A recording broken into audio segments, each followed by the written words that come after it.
I am making my first game in a hand-drawn style. The original idea was a mixture of PNG characters of my friend's profile picture with my favorite FNAF game, Sister Location, but I ended up changing those ideas into something more unique. In this video, I will explain you my journey of how I went from 0 experience on making games into 0.1 experience on making games. The first thing I started worrying about was the game graphics, considering I am no artist.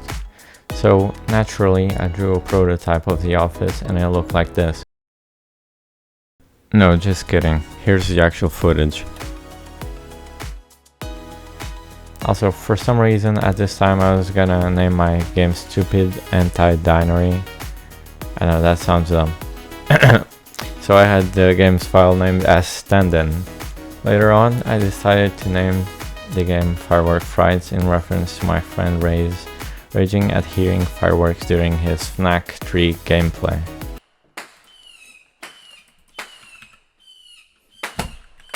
Are you kidding me right now? I can't hear shit over these fireworks! After that, I opened up Clickteam and tried to use Shure 25's Sister Location mod as inspiration for what I was supposed to do. However, I didn't know where to start, so I started losing hope on making my game. Until I found Warkoski's Clickteam tutorials! Yeah, baby! Go support them! Yes, I didn't do much planning, I just jumped straight into it. This part might get boring if you're not interested in learning, but I'll try to make it quick and simple. After watching Matt's first guide, I made a frame for the warning. A frame is basically a workspace that separates code parts from interacting directly with another parts. So the first frame of every FNAF game is the warning that says there are jump scares and such. A different approach was taken since I just made a funny warning with that Markiplier drawing. Actives are basically objects or entities in Clickteam that you can manipulate their appearance or behavior with a simple few clicks. Clickteam is visual programming if you didn't know, meaning I don't have to write a thing most times.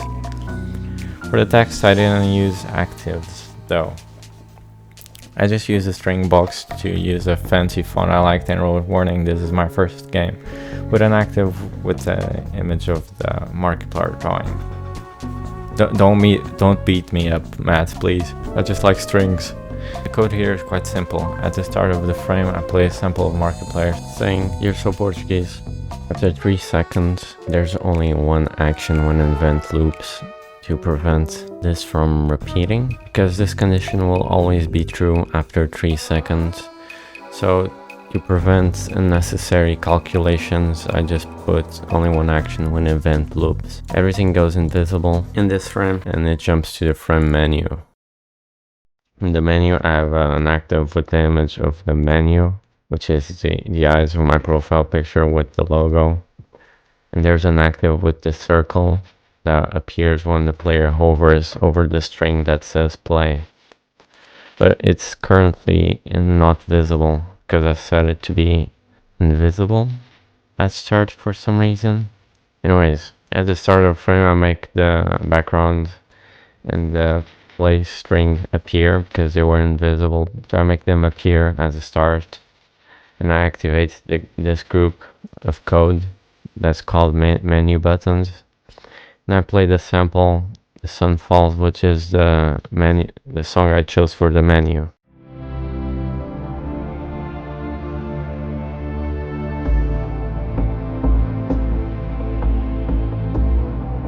So whenever the player hovers over the string play, the circle, it's the circle that appears around the player whenever the player hovers. It appears, and when it's not over the play, it becomes invisible. If they click on play, the instance in play is an instance value of 1 for some reason. Yeah, for some reason I've put an instance value on this. I don't know why. If the user clicks on play with the instance value of 1, it will sets the flag called what are flags for active.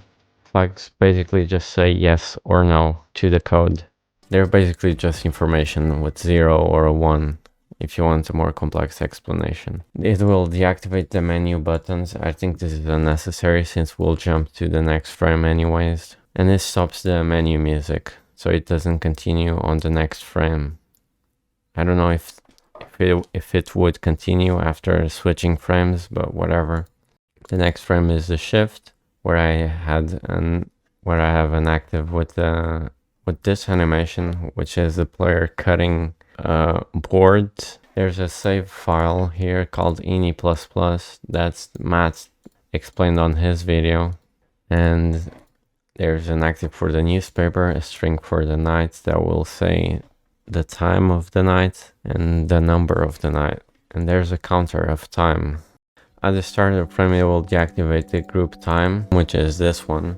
I have a group with the sounds and images that contains the button and time.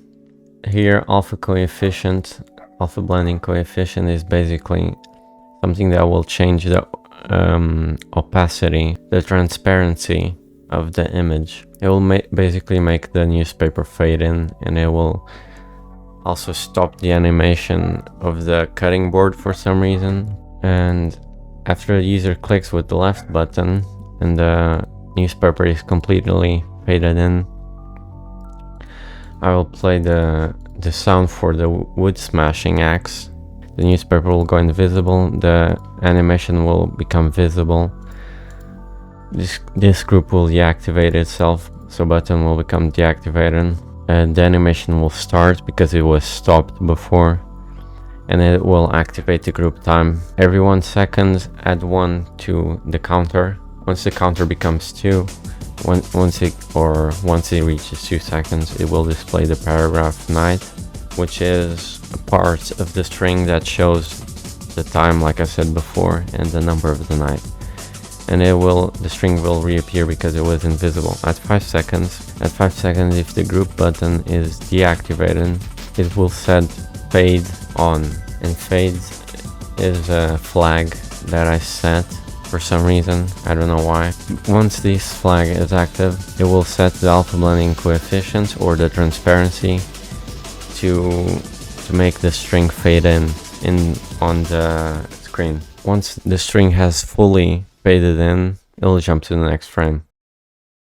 Here's the next frame, which is the most complicated one. I have button left, button right, cameras. These are all actives.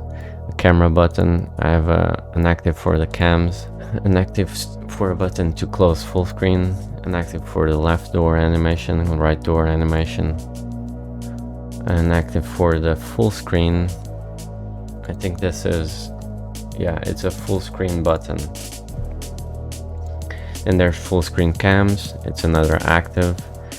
For some reason I have Funtime Freddy here, I'm not using them yet. There's a helper, which is basically something that will appear on the layers. Yeah, this is the helper.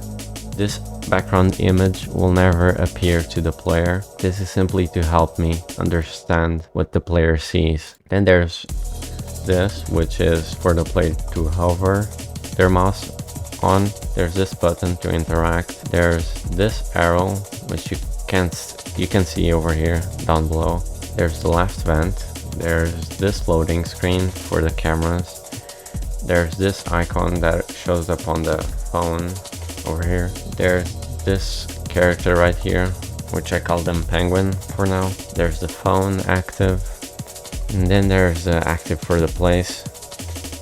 There's a string for the power that will appear on the phone. There's a button to press to look down below. There's the right vent active.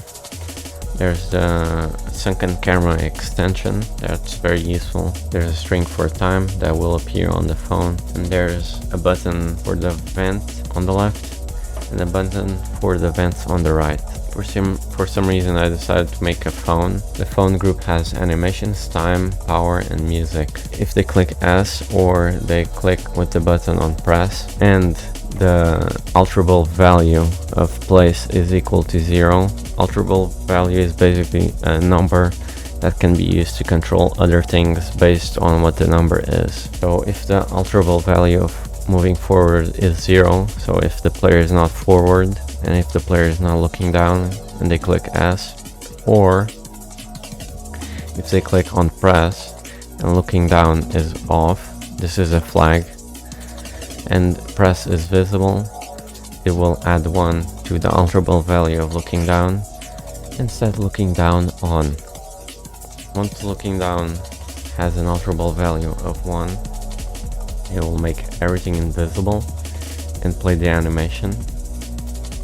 Otherwise, all of these things would show up on top of the animation, and that's not what we want. We want perspective. Also, I forgot to explain, I'm drawing every frame of animation because I'm dumb. Moving on.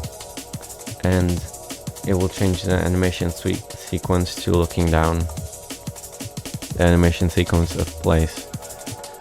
Over here on place, I have animations for stopped, looking down, not looking down, which is looking up, moving front, static front, not moving front, which is moving back, cameras turning on and cameras turning off. And some of these have multiple directions depending on what doors are closed or what buttons are pressed, as you can see over here. So yeah, I added those directions. It will change the animation sequence to looking down, which will basically play the animation sequence of looking down. Once the animation of looking down is over, this arrow will reappear. It will set the movement of the phone on, and the phone will reappear. So you will see the phone come up from the bottom of the screen. Upon the player pressing W and looking down is active, or the player hovers over the arrow and looking down is active, which is basically this alterable value being 1, that's what that means. And I put only one action when event loops, so people don't spam for some reason and bug the animation. I think that's why I put that there. It will set looking down to 0, meaning they're not looking down anymore. It will make the arrow and phone invisible. It will set the time, power, and music icon invisible.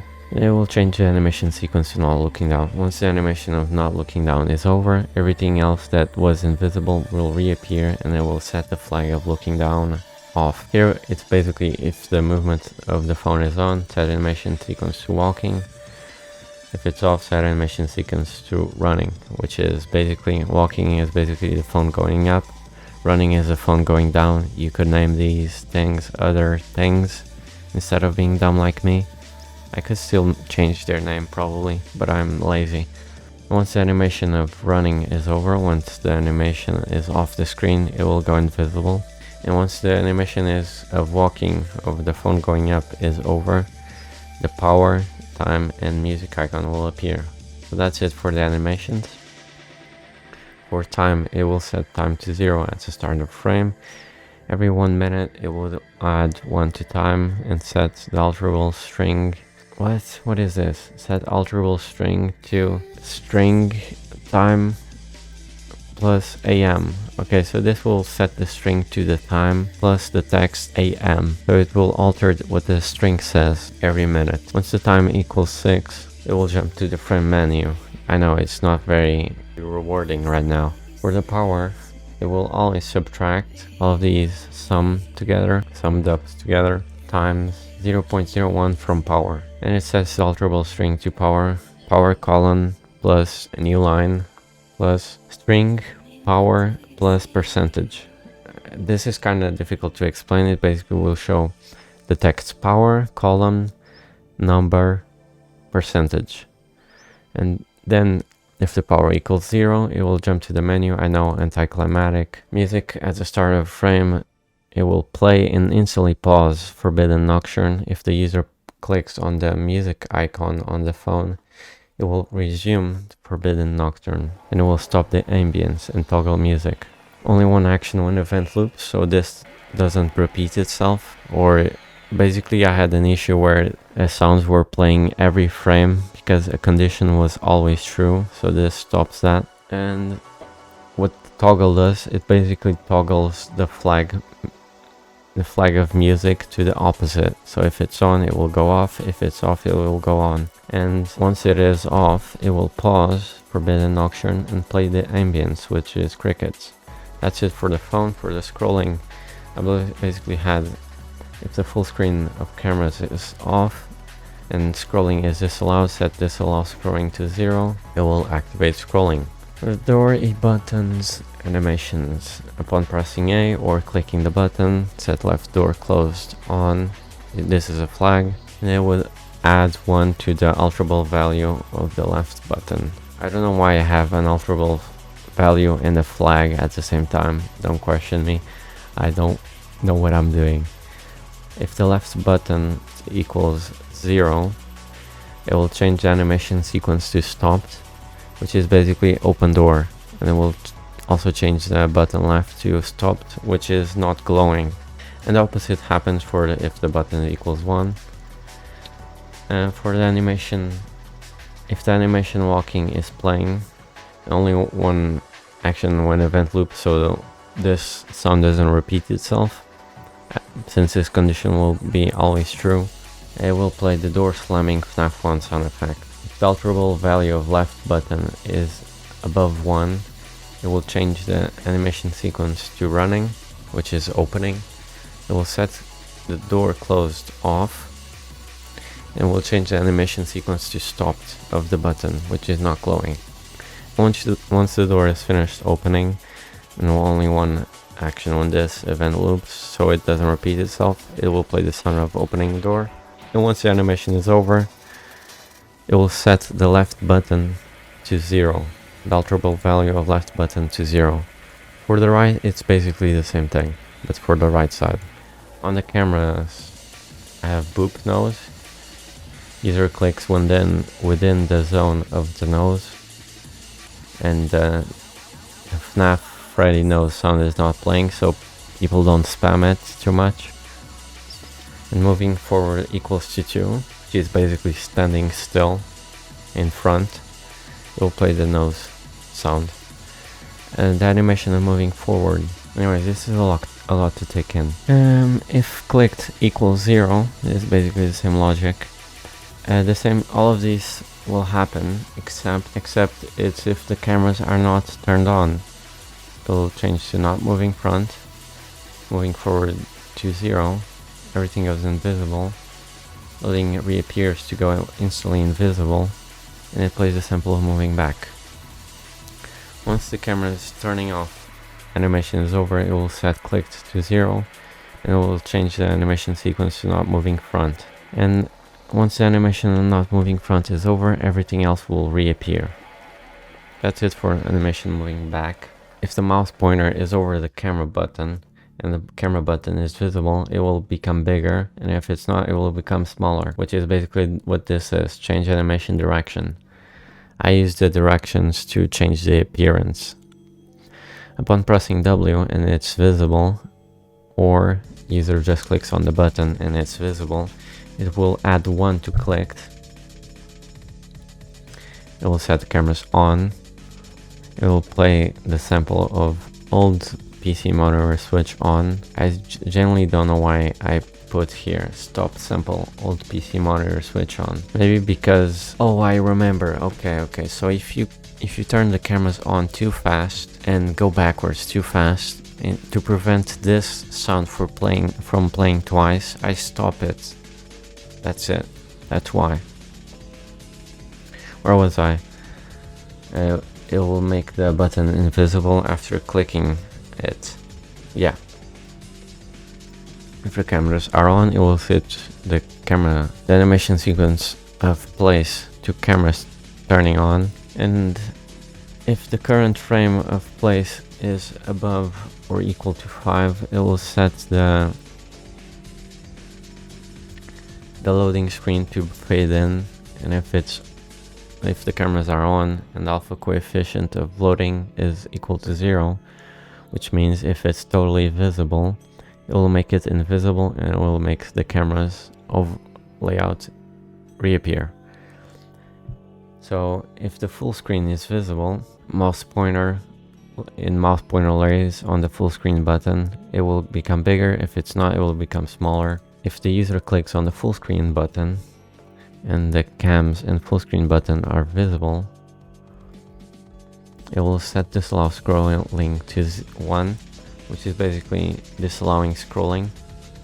It will play the sample whoosh while going full screen. It will set full screen on, which is a flag.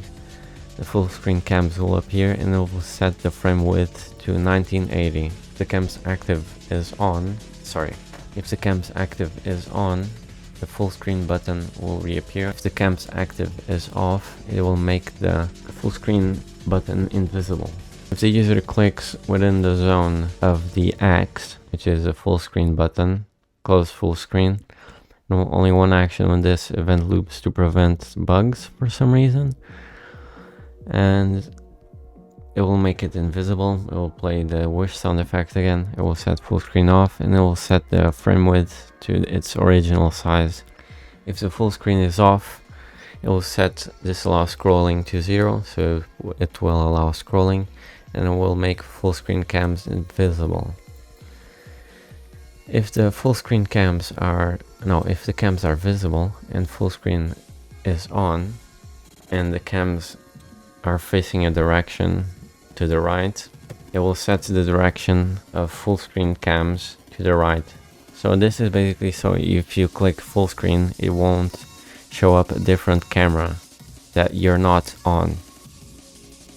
That's it for all of this.